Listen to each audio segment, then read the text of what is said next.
चारों तरफ कुछ भी नहीं था। भगवान नारायण के मन में आई कि मैं कोई खेल खेलूं। भगवान ने सपना लिया है, जो जगत दिख रहा है ये शंकर भगवान कहते हैं ये तो एक सपना है। उमा कहूँ मैं अनुभवे अपना, सत हरि भजने जगत सबे सपना। देखो प्रभु का नाम मत छोड़ो, प्लीज रिक्वेस्ट है मेरी आपसे, राम नाम मत छोड़ो। आप लोग शर्म आती है तो बिस्तर में अंदर घुस करके ले लिया करो। जिनको शर्म आती है उनको इतनी बात समझाने के बाद में भी शर्म आती है, तो उससे मेरी प्रार्थना है शर्म मत करो प्रभु के नाम से। आपने देखा है कभी जब हमारे दादा परदादा कोई चले गए थे, उनको जब कंधा दिया था तो लोग क्या कह रहे थे? क्या कह रहे थे? कि राम नाम ही सत्य है। कह रहे थे नहीं कह रहे थे?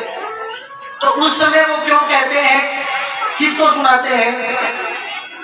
सुना बात में दम है। किसको सुनाते हैं? बोले मुर्दे को सुनाते हैं। बोले मुर्दे कभी सुनते हैं क्या? किसको सुनाते हैं? तो बोले किसको क्या सुनाते हैं? वो जो साथ में होते हैं उनको सुनाते हैं। तो बोले फिर आते टाइम क्यों नहीं बोलते है जी? आते टाइम भी बोलना चाहिए, आते टाइम क्यों नहीं बोलते? यानी कि जब सामने होता है, वो जब हाथ खाली करके जा रहा होता है, उस समय कहते हैं देख ले बंदे राम नाम ही सत्य है। ये उसको कहना चाहते हैं, उसके माध्यम से हमें कहना चाहते हैं कि भैया देख ले असल में यही नाम सत्य है। और वहां पर जितने समय बैठते हैं उतने समय यही होता है। कथा सुनत मुर्दा जब विषय भोग के अंत, ऐसी मति हरदम ले तो क्यों न मिले भगवान। 45 मिनट में भगवान श्री कृष्ण ने एकादशी के दिन, रविवार के दिन कृष्ण के द्वारा अर्जुन को उपदेश दिया 45 मिनट में। और संस्कार का भी 45 मिनट इसीलिए होता है, समझ रहे हो? 45 मिनट इसीलिए होता है कि 45 मिनट जब तक व्यक्ति वहां खड़ा होता है ना, तब तक महाराज उसको पूर्ण ब्रह्म ज्ञान हो जाता है। और जैसे ही बाहर आया और बता मेरा पेशेंट कहाँ पहुंचा रहा, नहीं तो भी जानता है ना, फिर वही हाल हो जाता है। इसीलिए मैं निवेदन करना चाहता हूँ, क्या पता कब हमारा साथ छूट जाए, इसलिए कुछ न कुछ ऐसा बैंक में ऐसा काम कर लो, कुछ ऐसा काम कर लो कि महाराज हम जब भी जगत से जाए तो गौ माता हमें आगे तैयार मिले कि चिंता मत कर, मैं बेचने के लिए तैयार हूँ, क्योंकि मेरा कलयुग में तू सहारा था, मैं इंतजार करती थी तुम्हारा, और आज मैं तेरा साथ दूंगी पुत्र। उस समय वही माँ काम आती है। बोली गौ माता की। पूर्ण गोअंक भरा पड़ा है गो कथा से।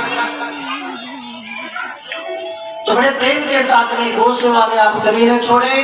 और जो माताएं महाराज बड़ा मक्खी चूस कंजूस है, उनसे भी ध्यान नहीं है, ये जानता हूँ, फिर भी कोई गलती से है तो उनसे मेरी प्रार्थना है कि यहाँ कंजूसी न करें।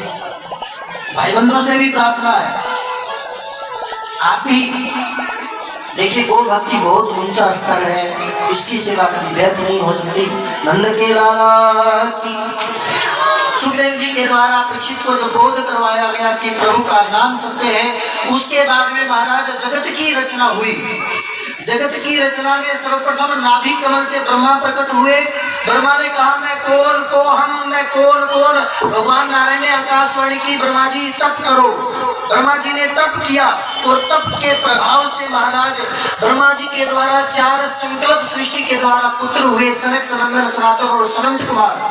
चारों को ब्रह्मा जी ने कहा बेटा सृष्टि की रचना करो। चारों बोले पिताजी हम चक्कर में पड़ने वाले नहीं है, हम तो भगवान का भजन करेंगे।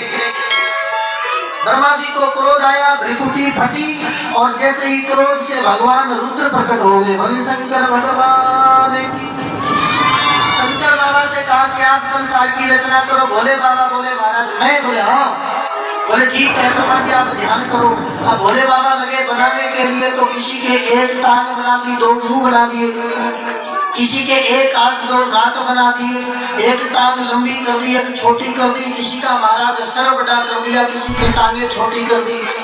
विचित्र विचित्र प्राणी बना दिए, जितने भूत जिन प्रेत पिशाच डाकनी साकनी सब बना दिए। अब जैसे ये स्थिति पैदा हो गई, ब्रह्मा जी ने चमक करके देखा, महाराज ये क्या बना दिया? बोले महाराज यही आता है हमें तो। बोले बोले बाबा ये अपना सिस्टम अपने साथ लेकर के जाओ। बोले बाबा बोले जो ही राम सो ही राम, हम तो चले जाते हैं। ब्रह्मा जी ने विचार किया मैं क्या करूं। भगवान नारायण की चतुर्श्लोकी भागवत की द्वारा आकाशवाणी हुई कि अगर ब्रह्मा संसार को चलाना चाहते हो तो मैं और माया, दो रतन माया, थोड़ा माया का मसाला मिलाओ कि या तेरी है या मेरी है। जब तक ये गरम मसाला नहीं डालोगे तब तक सब्जी का टेस्ट नहीं बनेगा। सीधा आलू उबाल के दे दे तो खाने में वो मजा नहीं आता, उसी में तड़का फड़का पलाई मार के देते हैं तो कितना स्वाद लगता है। अधिकराज जी उसी तरीके से ब्रह्मा से कहा ब्रह्मा जी थोड़ा माया डालिए। फिर भगवान नारायण के द्वारा चतुर्श्लोकी के द्वारा माया डाली। अब भगवान ने मैथुन सृष्टि के द्वारा रचना की, जिसमें पहले प्रथम महाराज दाहिने अंग से तो मनु पुरुष को प्रकट किया और बाएं अंग से शत्रुपा को प्रकट किया। मनुष्य चले, शत्रुपा से सतिया चली। इन दोनों के द्वारा मैथुन सृष्टि के द्वारा 5 संतति हुई, जिनमें 3 बेटियां 2 पुत्र थे। 3 बेटियां कौन सी? आकुति, देवहूति, प्रसूति। 2 पुत्र प्रियव्रत और भूतानपात।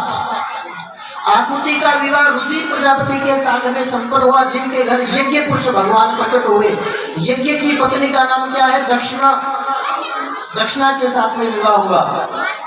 देवहूति का विवाह कर्दम ऋषि के साथ में संपन्न हुआ, जो कौन थे? जिनके घर साक्षात कपिल मुनि आए थे और मुनि के माता अनुसुईया। अनुसुईया की कथा तो बहुत विशिष्ट है, पर छोटे रूप से निवेदन कर दूं कि अनुसुईया इसी मृत्यु लोक की देवी थी, परंतु अपने पतिव्रत धर्म को इतना बढ़ाया, इतना ऊंचा बढ़ा दिया कि महाराज ब्रह्मा विष्णु महेश्वर तीनों को 6-6 महीने के बालक बना दिए माता अनुसुईया ने। इसलिए मैं सब देवियों को निवेदन करना चाहता हूँ, जो चाहती हैं हम गुरु बनाए, हम महाराज सेवा करें, हम भगवान को प्राप्त करें। और सबसे पहले भगवान आपके पति हैं, आपका परिवार है। अगर वहाँ सेवा नहीं करते, ठाकुर जी को 56 भोग लगाओ तो ठाकुर जी कहते हैं मुझे जरूरत नहीं है। उनको प्रेम से बोलो। जितना प्रेम घर में संपद प्यार प्रेम संतोष होगा, आपके ठाकुर जी उतने ही खुश होंगे। ये बात अच्छे से ध्यान कर लें। तो इसीलिए मूल यहाँ पर माता अनुसुईया बड़ी महाराज दिव्य देवी हुई, जिनकी कृपा से प्रभु जाते महाराज का प्रकट हुआ। ब्रह्मा विष्णु महेश्वर को वापस प्रदान किया। उसके पश्चात में आगे का सूत्र क्या है? आगे का सूत्र है माता देवहूति का विवाह कर्दम ऋषि के साथ में संपन्न हुआ, जिनके घर साक्षात भगवान श्री कपिल मुनि आए। कपिल मुनि ने तपस्या करके और महाराज राजा सगर के 60,000 पुत्रों का विनाश किया। फिर वहां गंगा आई तो नाम पड़ा गंगा सागर। बोलिए गंगा सागर धाम की। मकर संक्रांति के दिन कई लाख लोग गंगा सागर स्नान करते हैं। उस दिन वहां सारे तीर्थ आए होते हैं, इसलिए मकर संक्रांति का दान का महत्व है। तीसरी बेटी प्रसूति। प्रसूति का विवाह दक्ष के साथ में संपन्न हुआ, जिनकी 16 कन्याएं हुई। अरे पोपा बाई इत्यादि की कथा सुनती हो भैया? क्या सुनी है क्या? तो 16 बेटियां हुई। 16 बेटियों में 13 धर्मराज को दी गई। ध्यान से सुनो, 13 धर्मराज को दी गई। एक बेटी का नाम था सौधा। जब पितरों के लिए हम लोग हवन करवाते हैं या पितरों के तर्पण देते हैं तो ब्राह्मण वहां पर स्वा नहीं बोलता, वहां क्या बोलता है? सौधा सौधा सौधा। अधिकराज जी पितरों के कर्म करो तो स्वा नहीं, सौधा शब्द। और एक बेटी थी स्वाहा, जो अग्नि को जाई गई। जब हम लोग हवन करते हैं तो क्या बोलते हैं? स्वाहा स्वाहा। ये स्वा तभी बोलते हैं। सुनोगे तो बहुत सारा सनातन धर्म का बोध भी हो जाएगा।